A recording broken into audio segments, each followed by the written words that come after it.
บอกข้ามีข้าวดีมีรางวัล1 ล้านกีบเนาะตอนนี้มาให้ FC ง่ายๆผู้ใดที่ได้ฟังว่าเพลงนี้ขี้คานย้อนเมีย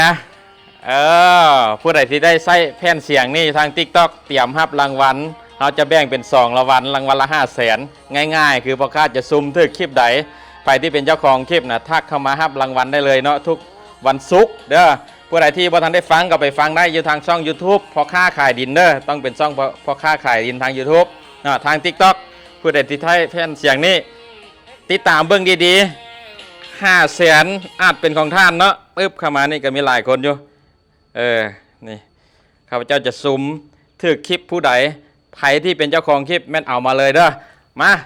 เขาจะบ่เห็นบอกเข้าไปติ๊กต็อกเจ้าผ่านเข้าไปแผ่นเสียงเข้าไปแผ่นเสียงก่อนปึ๊บมากดเข้าแผ่นเสียงจือว่าหลายคนใส่อยู่เนาะนี่เอาจะเลื่อนขึ้นวันนึงแล้วก็กดเอาเลยมา1 2 3 500,000ครั้งทำอิฐจะเป็นของไฟปึ๊บเป็นของไฟ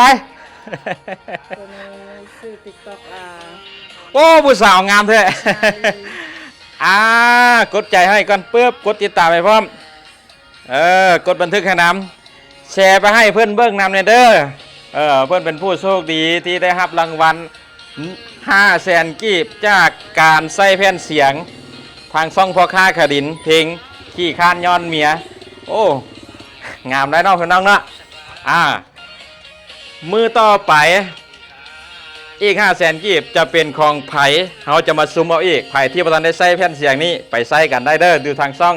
พอค้าขายดินนี่ฝากติดตามให้เพื่อนเด้อซื้ออย่างนี้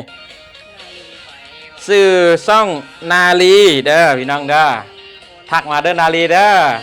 ขอแสดงความยินดีและก็ดีใจน้ำแล้วก็ขอบใจน้ำที่เข้าใส่แผ่นเสียงขี้ค้านย้อนเมียไผว่าขี้ค้านให้เบิ่งผลงานค่อยแน่ติดตามได้ตามช่องทางนี้เลยพี่น้องครับขอบใจหลายๆก็ให้มีความสุขในผลงานเพลงนี้นั่นแล้วก็